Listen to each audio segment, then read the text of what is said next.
Welcome to Lighten Up TV, enlightening, inspiring, and empowering humanity. This is a journey of self-discovery. On this journey, we are in search of answers to the burning questions that have intrigued mankind for millennia. Who are we? Where did we come from? Why are we here? And where are we going? By merging scientific discoveries with spiritual revelations, we will explore the possibility that mind and matter are one and the same in a vibratory field of pure consciousness. What if this eternally expanding field of consciousness is of and from the same source? These revelations that we may actually share one mind in a unified field that expands into the cosmos has the potential to cause a powerful shift in the collective consciousness. On our fascinating journey, we will explore ancient legends, modern discoveries, and emerging truths about the spiraling creative forces that spun this creation into being. From spirituality to religion, superstring theory to the Big Bang, from gods and goddesses to angels and aliens, we will dive into the mysteries of creation. Are you ready to lighten up? Starring your host, Suzanne Ross, television personality and producer, inspirational author and speaker. She is a 5D truth seeker and spiritual pioneer on the front lines, raising the frequency of humanity. Through her shows, books, and events, she has dedicated her life to activating the matrix for global ascension.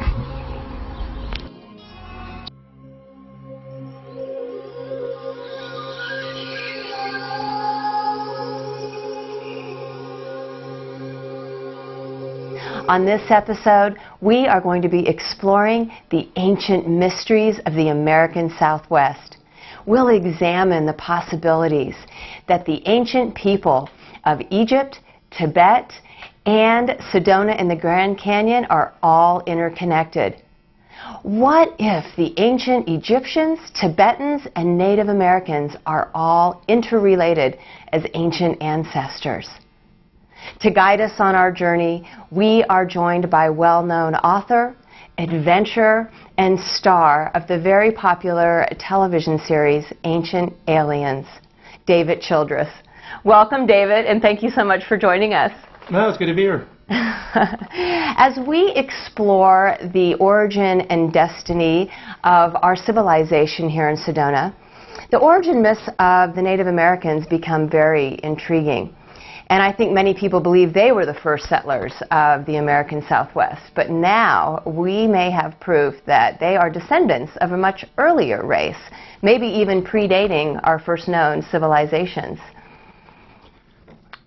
Who do you think the first settlers of the American Southwest were?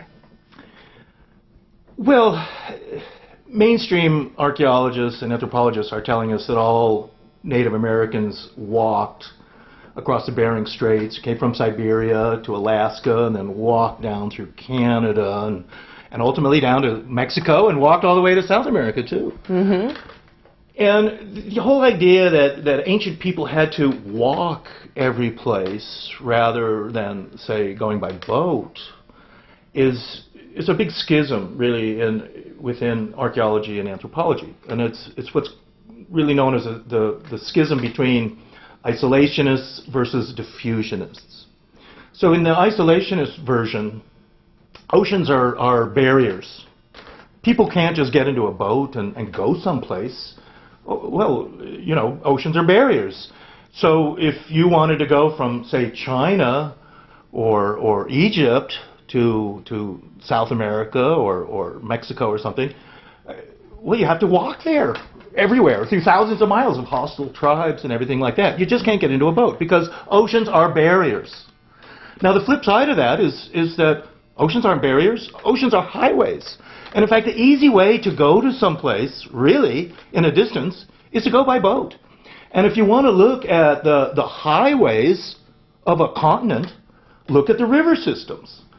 And in fact, major cities are often built where rivers meet an ocean or come to a lake or something like that. For trade. And, Right. So the idea that people couldn't get into boats in China or Southeast Asia or Egypt or Spain or North Africa and India even, and go somewhere in a boat, I mean, that's actually unscientific. But yet that's what's being taught to us today in the universities around our country. And these PhD professors are telling us, yeah, people can't get into a boat and go somewhere. They have to walk. It's crazy. So, in fact, when you look at, say, the stories of the Hopis and apparently the Zunis, Indians too, their story is that they came here by boat on a very long trip. And we would think across the Pacific, actually. And these are their, as far as I know, their own tales. So now you have then this very curious story that appeared in April 5th, 1909. Yes. And this was a story that appeared in the Phoenix Gazette, and it was a very long and detailed story. And it was about a cave in the Grand Canyon that's now called Kincaid's Cave. And an explorer, according to the story in the Phoenix Gazette, this explorer, whose name was Kincaid, was coming down the Colorado River. And he was one of the early explorers, so it would have been around 1908 or something. And he looked up, he says, up into the canyon walls, and he could see a cave and what looked like mining tailings coming down out of the cave. So he thought it was an ancient mine. And there is mining in the Grand Canyon. And there are gold mines in the Grand Canyon too. So he climbed up the walls of the Grand Canyon, and then he entered this cave. And his story is incredible. He claims that this cave was a rock-cut cave that went deep into the walls of the Grand Canyon. And it was not just a normal cave, but it was specifically cut through solid rock. It had a number of different rooms. And in these rooms were artifacts, there were mummies, there were statues, metal artifacts like swords and spears and things like that. And what happened was then he went to Phoenix, and somehow he got in touch with the Smithsonian Institution. And the Smithsonian Institution, according to the article, then sent out a scientist from Washington, D.C., and his name was Jordan. And he went now to the cave. And so now the Smithsonian Institution is basically excavating this amazing cave full of unusual artifacts. And the Phoenix Gazette article was detailing all this. And the Smithsonian archaeologist was saying that artifacts in this cave were similar to Egyptian artifacts and, curiously, to Tibetan-type artifacts, too. So then, apparently, all of these artifacts were removed from the cave, and this is what the article says, and then taken back to Washington, D.C., and to the Smithsonian. And that's basically the last that we hear about this story. And the whole thing basically drops off the map for a good 50 years or so. And then myself and others in the last 20 years have digging up this original newspaper article and then investigating it and finding that there's got to be something to this. Now, the Smithsonian and the skeptics are basically saying, oh, this never happened. This is basically a hoax newspaper story from 1909, just completely fabricated. Right, to sell papers. Yeah, to sell papers, just to have, it was a slow week. They needed an exciting story to jazz up the news. And so their explanation is that they made up this incredibly elaborate story. Yes. And naming actual, people from the Smithsonian and artifacts stuff like that. It's pretty fantastic. So you have either, on one side, this amazing story of the artifacts in this cave in the Grand Canyon, and you have to wonder if this isn't true. I mean, and in my mind, I think it is. Yes. Or on the other hand, it's just all fabricated, it's just completely false, there's nothing to it. And this is probably what rangers and people like that would tell you at the Grand Canyon. But the more you look into the story, it gets stranger. And there's absolutely something to this. First of all, the Grand Canyon area is heavily patrolled and controlled. Today, you cannot just go wandering to the Grand Canyon and go exploring. It's impossible. You'll be arrested and put in jail if you actually did that. So much of the Grand Canyon is completely off limits. On top of that, a number of unusual things happened also after this. There was a guy who lived in Cameron, which is just along the Little Colorado River.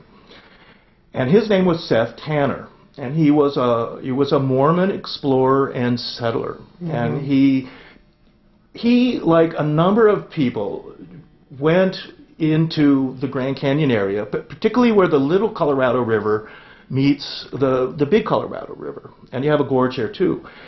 And Seth Tanner did a lot of exploration. People were looking for gold mines and a lot of prospector kind of things. And Seth Tanner did a lot of hiking and exploring around the Grand Canyon. And in fact, one of the most famous trails in the Grand Canyon is called Tanner Trail.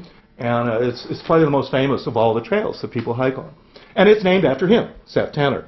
Well, what happened to Seth Tanner is very interesting. He somehow, somewhere around the Sipapu and the area where the Little Colorado meets the Big Colorado River, he stumbled onto what is described as a secret cave, which apparently is the same as this Kincaid Cave.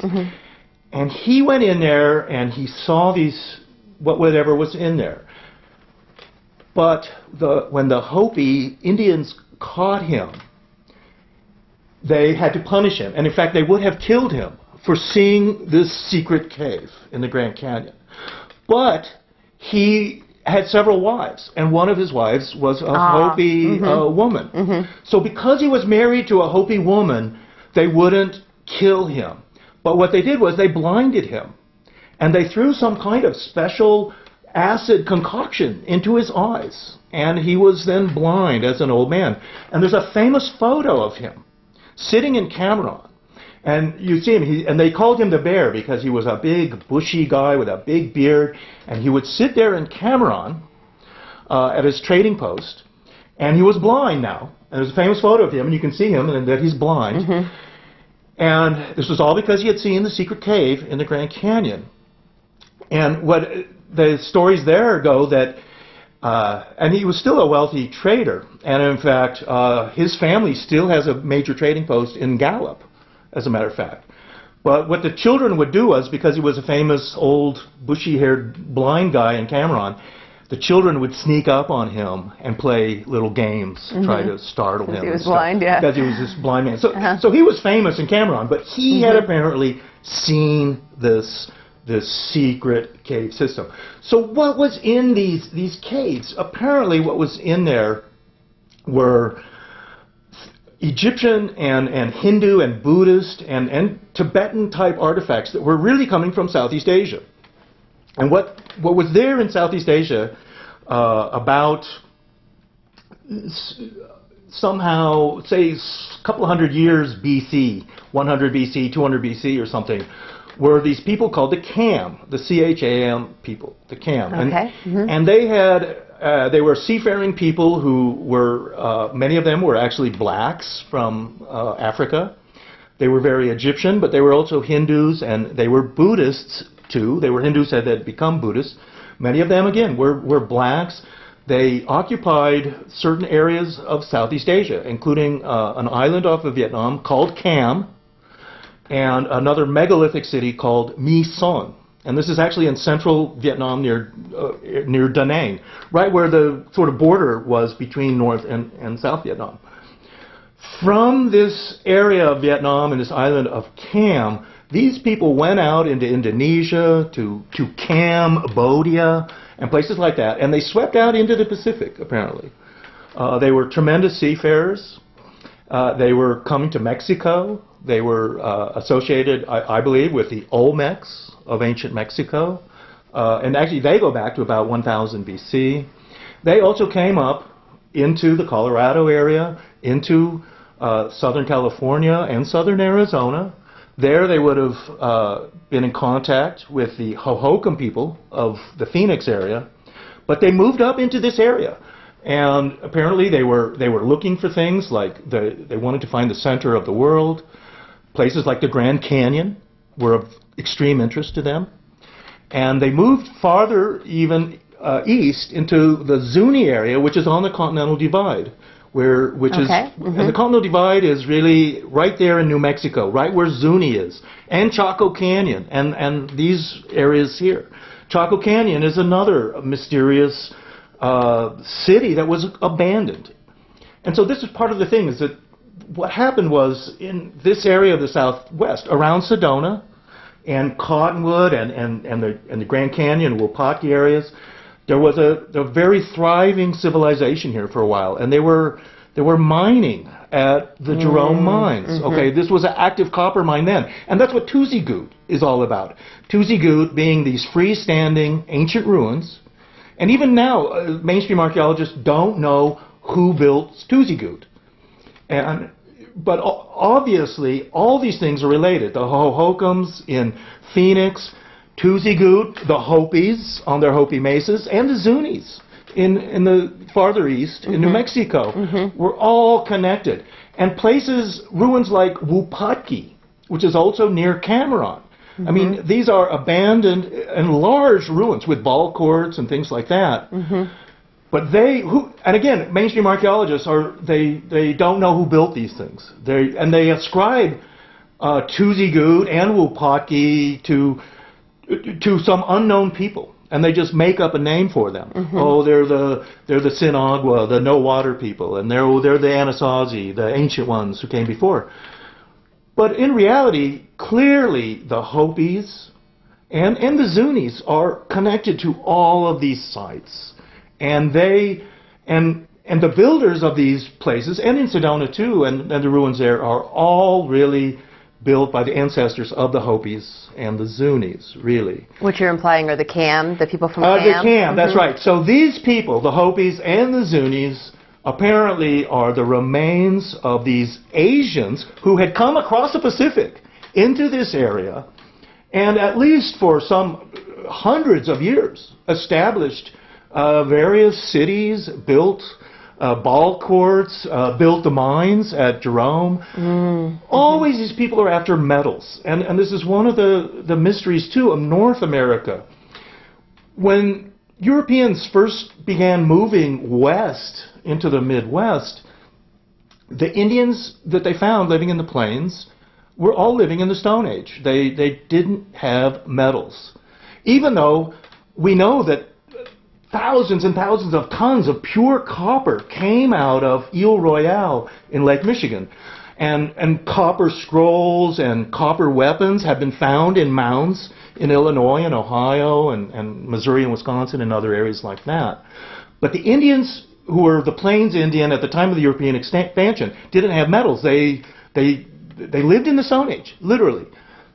But if you go down to Mexico, and certainly and then if you go to Colombia, Peru, we've got all kinds of metals: gold, bronze, silver, metal clamps, all kinds of alloys.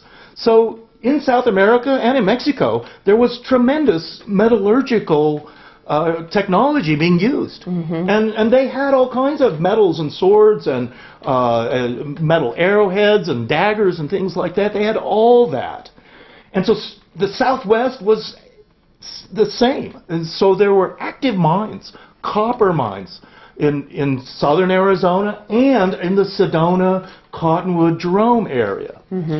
In fact, as an interesting point, the word Arizona does not come from Spanish, as many people would think, being like arid zone or something like that.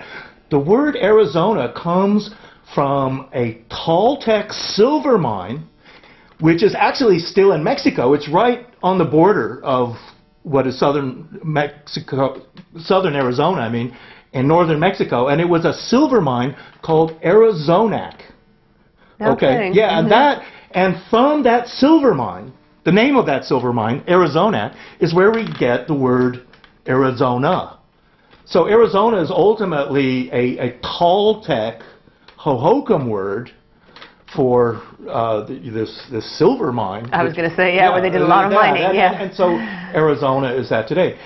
During Spanish times, it's interesting too. The Spanish really they took over New Mexico early on, and because of the Rio Grande, and they got into southern Arizona around Tucson.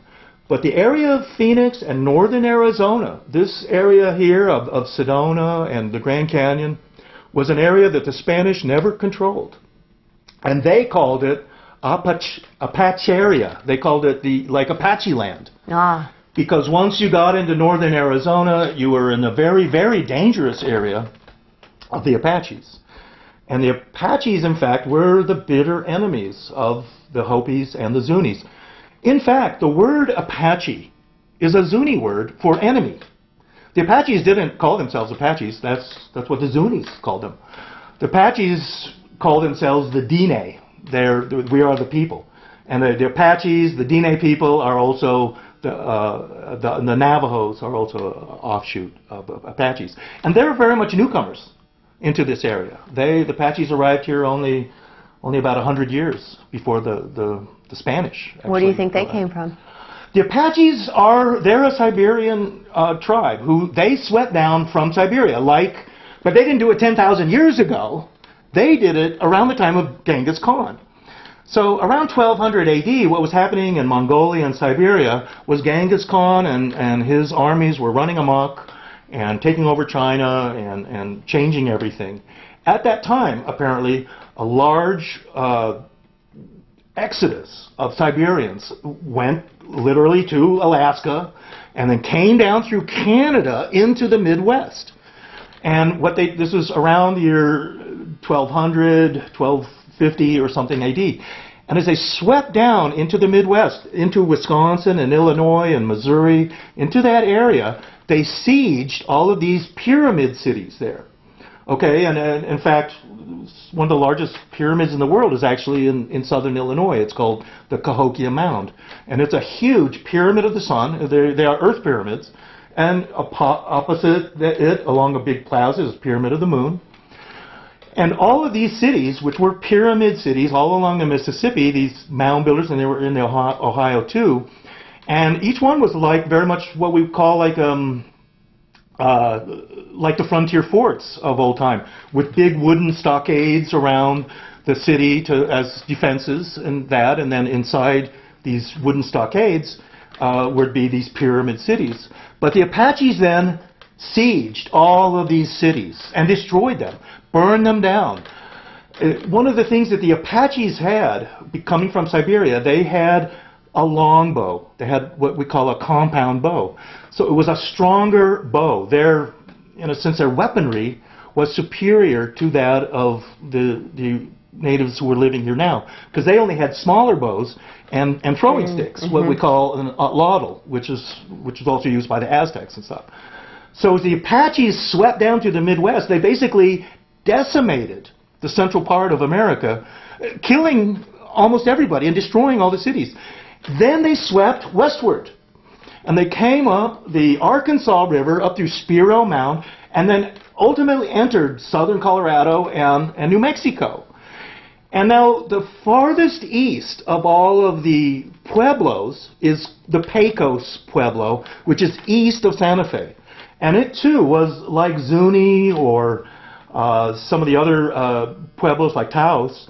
was a huge sort of adobe mud, freestanding structures with walls around it and stuff like that. And the Apaches swept into this area. They had apparently a battle at Pecos, but Pecos Pueblos was able to repel the Apaches. But then the Apaches swept into really the Rocky Mountains here, in the forests, which is largely in New Mexico and in Arizona. And they occupied this area. And that drove the Pueblo Indians, who would be Hopis and Zunis, Acoma, all of these people who were very peaceful gardening types, were growing squash and beans and corn. They were not hunter-gatherers like the Apaches. They were sedentary people. But now these warlike Apaches came, and that drove these people out of any of their cities, like Tuzigood or Wapaki or anything, into cliff dwellings. For their own safety. They now had to start living on cliffs. And it was really because of their enemy, the Apaches. Would that explain like Montezuma as well, how they're building into cliff? That's right, yeah. So you have Montezuma as well in Camp Verde, which is also a cliff dwelling. You have the famous cliff dwellings of Mesa Verde in southern Colorado, near Cortez. The whole idea of having to live on cliffs and even for safety's sake, you have big, long ladders to get up to your house, and then you can pull that ladder up, and people, are down below. But yeah, the Pueblo people were unable to fight the Apaches. All they could do was retreat from them. And in fact, at Acoma one time, I was told by my guide there, who was an Acoma woman, and at Acoma, which is in New Mexico, cars cannot go to that pueblo. There's no real road up there. You have to walk. And the guide told me that in ancient times, they would look, because their fields were actually down below the mesa. When the Apaches came, they would just abandon their fields, go to the pueblo, and they would just watch the Apaches harvest and basically steal their food that they had been growing, but they couldn't do anything about it because the Apaches had such strong weapons. So here you have people who are clearly coming from Siberia. They have literally walked through America and down through Canada and gotten here. But the Zunis and the Hopis, and it would seem other tribes around here, they didn't walk here from Siberia. They came by boat across the Pacific, and they would have stopped in Tahiti and Tonga and the Marquesas Islands, wherever. Even Easter Island would have been part of all that, and then coming to the Americas. And so something like the Kincaid's Cave in the Grand Canyon is exactly what the Hopis themselves are, and the Zunis are saying, yeah, this is who we are. This is where we came from. What is also near this cave, and it's in the gorge of the Little Colorado River, is the Sipapu. And the Hopis and the Zunis have this story that they, at one point, emerged from underground, and that there had been these cataclysms in the past. And very much like the Aztecs and the Mayans, who talk about there being 4 worlds before our own, and there's been these cataclysms, the Hopis have a similar myth.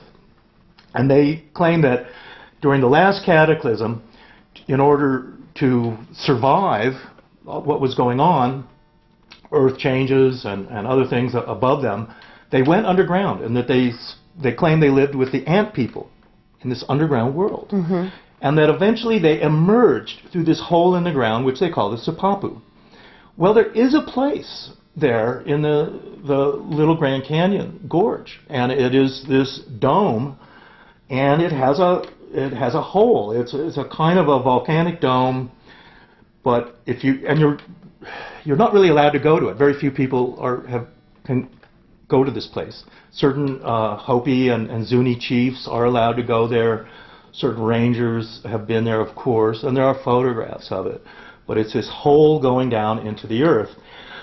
The thing is, with the Sipapu, it seems unlikely that they could have really used this sort of volcanic geyser hole to go into the earth. But it may be, in reality, that Kincaid's Cave which is actually up on the walls of the Grand Canyon, supposedly. The Forest Service and the government deny that it's there. And in fact, if it is there today, you would think it would have some iron gate across it, something like that. And even the rangers themselves wouldn't really know about this.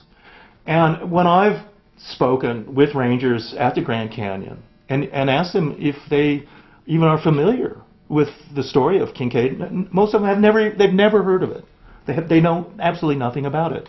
And they're certainly not taught about it when they go to their school. Surprising, though, yeah. So it's something that, the rangers themselves, they're really completely ignorant of these stories. And some might find it kind of interesting, but it's not the education that they've been taught, really, of who these ancient peoples are, and the possibility that they were really connected to ancient Egypt and to ancient India and Southeast Asia. It's another interesting story about Zuni, is that at Zuni there is a sacred peach grove. And every year at Zuni they'd have a special ceremony there for this special grove of peach trees. Well, where this grove of peach trees originated is a mystery.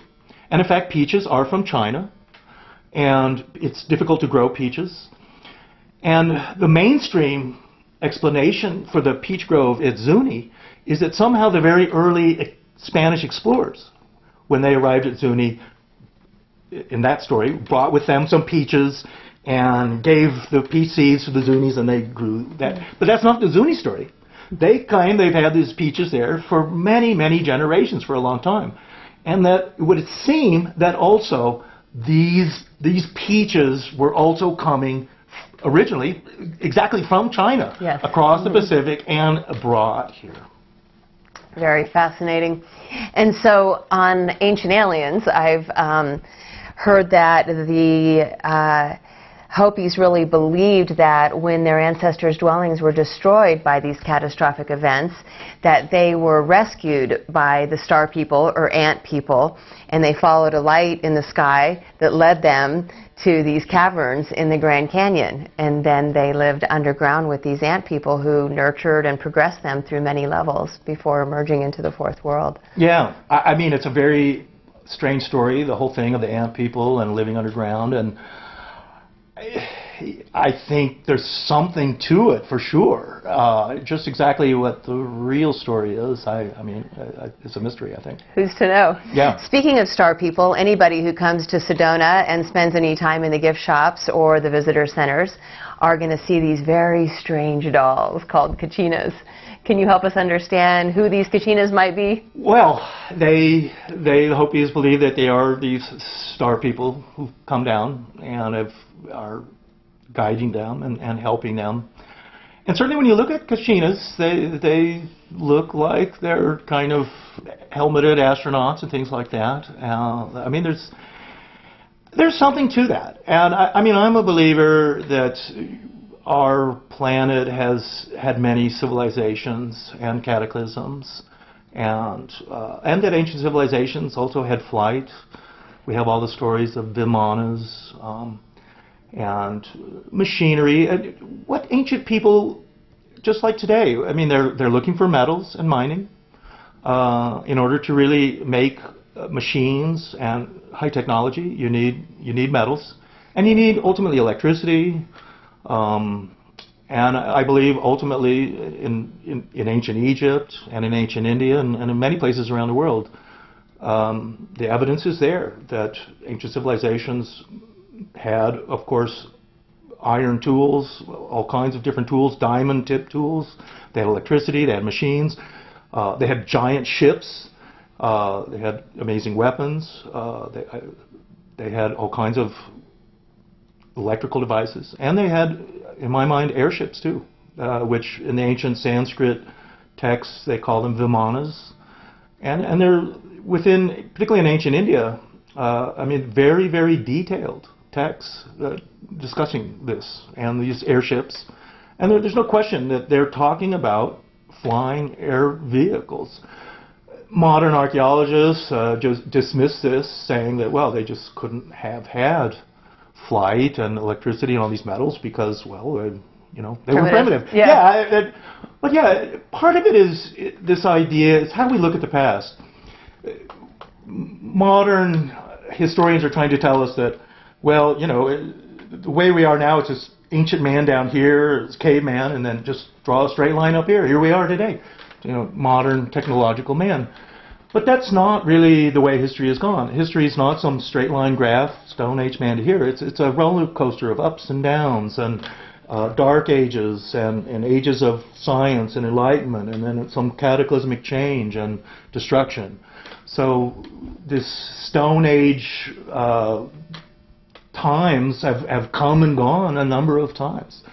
I mean, and that's what I was saying earlier, that how when the Europeans began moving west through, United States, Indians were living in the Stone Age, and that was one reason that they were easily conquered. But they hadn't always lived in the Stone Age, and it's some 100 years before, the people in the Midwest at these mound cities, they had all kinds of metals and copper and other things like that.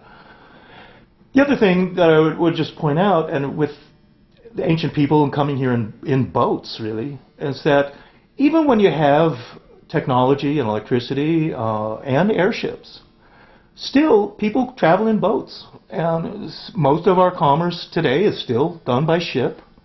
And even though we have airplanes that fly around and they do take cargo and stuff, still, most of our traffic and shipping is done with boats, really. So in the ancient times, they would have had boats too. And but at the same time, they could have had also airships and things like that. So it's a more organized, it was just a different kind of a world back then. And it wasn't a consumer culture like we have today, with all these different brands to buy and commercials and advertising. And that has only really existed recently, I believe, in civilization. But civilization in the past has had high technology, machines, and even they went out and mapped the entire Earth thousands of years ago. And you have things like the Piri Reis map, which was found in the Topkapi Museum in Istanbul, which shows North America and South America and Antarctica before they were ever really discovered. So it's really evidence that people were circumnavigating the world many thousands of years ago.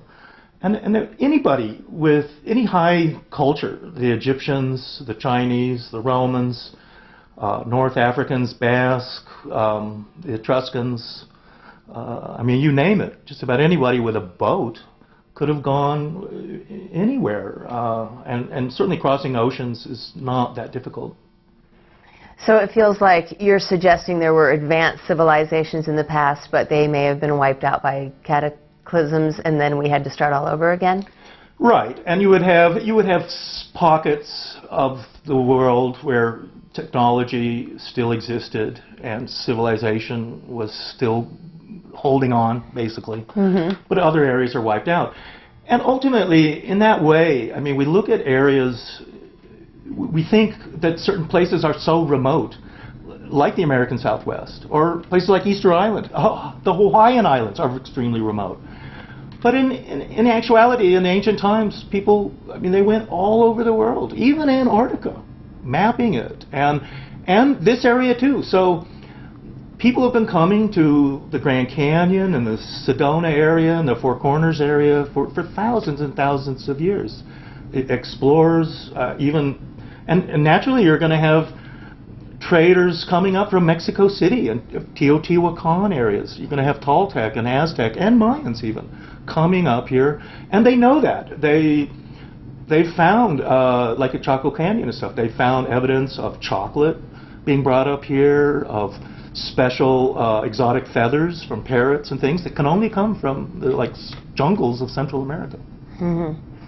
Joseph Selby talks about the cycles of the yugas, where we move in these ascending and descending arcs through 26,000 years. And do you believe that there's some validity to that? Well, sure. The whole yuga cycle, which in ancient India, sometimes the yuga cycle can be just so vastly huge. In ancient India, they love big numbers. But probably, the yuga cycle would be more, in my mind, similar to the Aztec and Mayan cycles of there being 4 worlds, and that's very much like the Yuga cycle. Mm-hmm. And there's a destruction at the end of each one of these. And so these cycles really could be maybe every 6,000 years, something like that. Mm-hmm. We don't know. Mm-hmm. But yeah, I think there is something to this Yuga cycles and this just occasional catastrophes, and the Earth goes through some kind of upheaval. You look at volcanoes going off, tsunamis, tectonic plates shifting. In the past, there's apparently been devastating earth changes that have flooded entire continents, and like the Mediterranean has over 200 known sunken cities in the Mediterranean, and they weren't built underwater. So you have that too, where the whole Mediterranean was apparently flooded, not millions of years ago, but just 3,000 or 4,000 years ago. Well, thank you so much for sharing all of that insight and experience and knowledge, David.